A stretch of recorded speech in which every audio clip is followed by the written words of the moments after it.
Les manichéens étaient-ils des manichéens?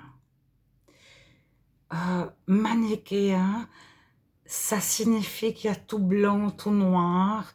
Les personnes voient le monde sous un angle, c'est soit juste, soit faux. Soit noir, soit blanc. Il n'y a pas de nuance, il n'y a pas de gris, il n'y a pas, c'est à peu près juste. Un mensonge est un mensonge, la vérité est la vérité. Ce sont les cathares donc, qui existent depuis les débuts de l'Église. Ils se retrouvent dans les concils de Nicée et de Constantinople, donc de Chalcédoine, dans les années 360 en tout cas. Donc, les cathares sont traités de manichéens. Et je ne pense pas que c'était eux les manichéens, parce que Jésus nous délivre du manichéisme, c'est-à-dire justement d'une vision du monde où il y a les esclaves, les libres, les personnes riches, les pauvres, les personnes instruites, les personnes illettrées. Ça, c'est le manichéisme. C'est de différencier les personnes. D'un côté, il y a les femmes, de l'autre côté, il y a les hommes. Ce qui n'est pas toujours de l'androgynie, c'est-à-dire un mélange. Mais il y a une opposition homme-femme, il y a une opposition riche-pauvre. On aime les uns, on méprise les autres. On admire les uns, on méprise les autres. Alors Jésus nous libère en totalité et nous enlève le jugement lorsqu'on porte les fruits de l'esprit. Le fruit, c'est un seul fruit. Il est formé de joie, d'amour, de paix, de bonté, de bienveillance, de tolérance, etc.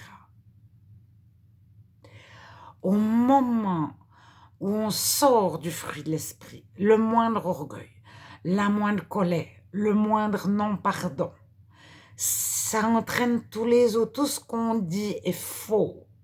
Chaque phrase que l'on dit, elle peut être blessante pour les autres.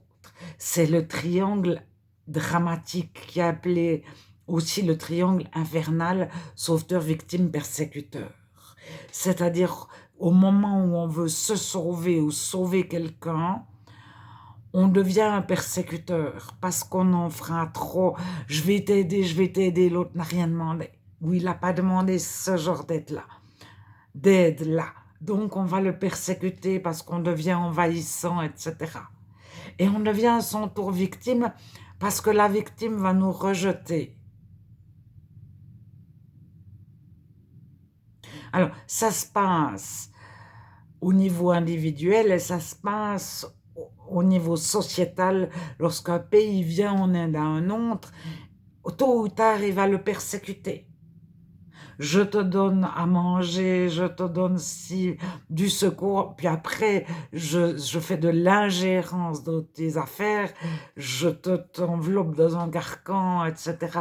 Tu veux du riz, mais il y a telle condition, telle condition. Alors, la liberté en Jésus, c'est de sortir tout ça, de sortir de tout ça.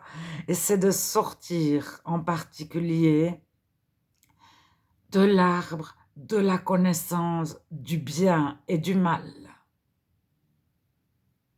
Alors, en sexualité, on parle de sadisme et de masochisme.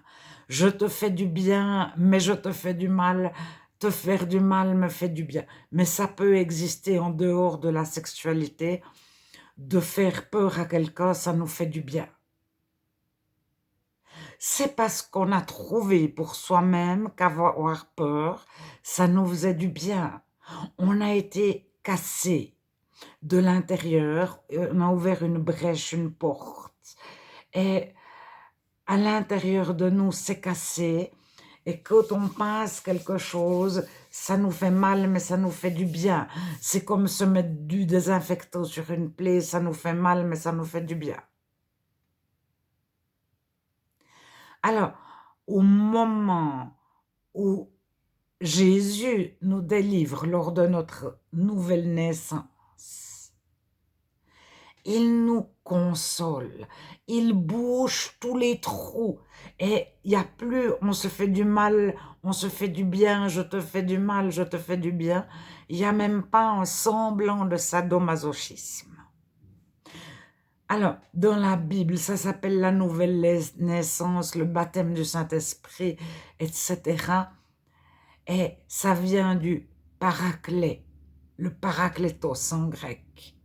Et il y a le verbe qui va avec, qui s'appelle paraclet, je ne sais plus en grec, mais il est traduit par consoler.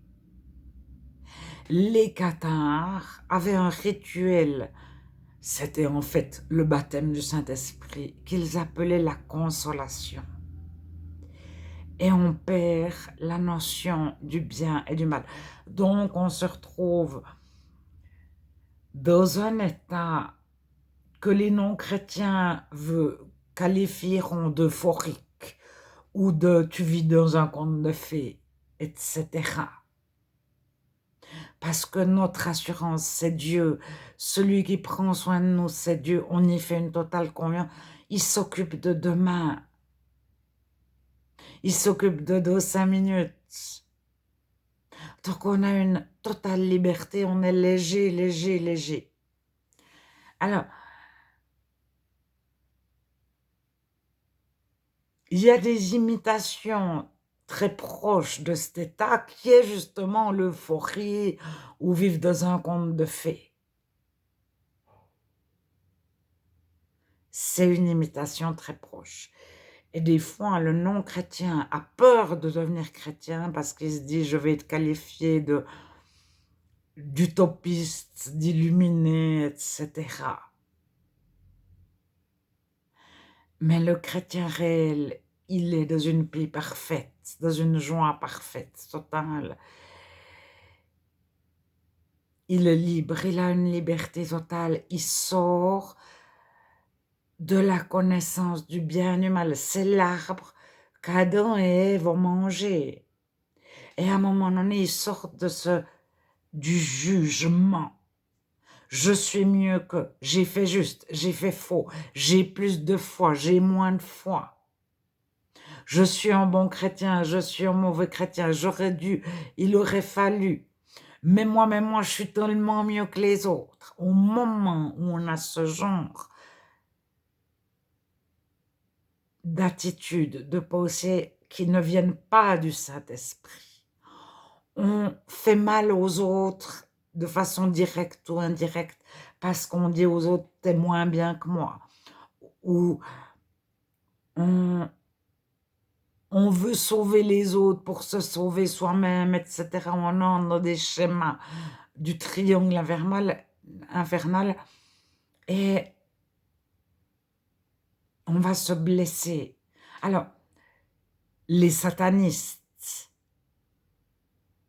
les sorciers, etc.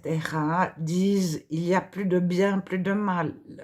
Rien n'est mal, rien n'est bien.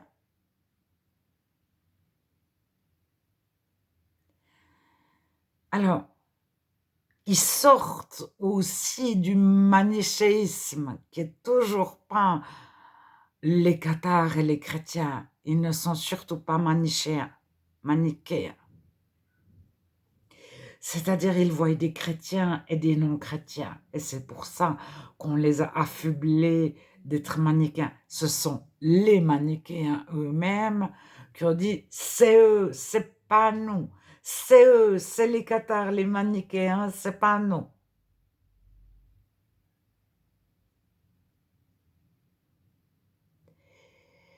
Et c'est ça qu'on fait quand on accuse les gens. Et devenir chrétien, c'est sortir des accusations. En premier, des accusations envers soi-même. Celles qu'on nous a celles qu'on nous a dit, celles qu'on a reçues, celles qu'on se dit à soi-même. Le diable est l'accusateur des chrétiens. Et il les accuse, il les accuse, il les accuse. Et Jésus nous libère des accusations. Pourquoi le diable accuse? C'est parce qu'il se sent lui-même accusé. C'est son moyen de défense.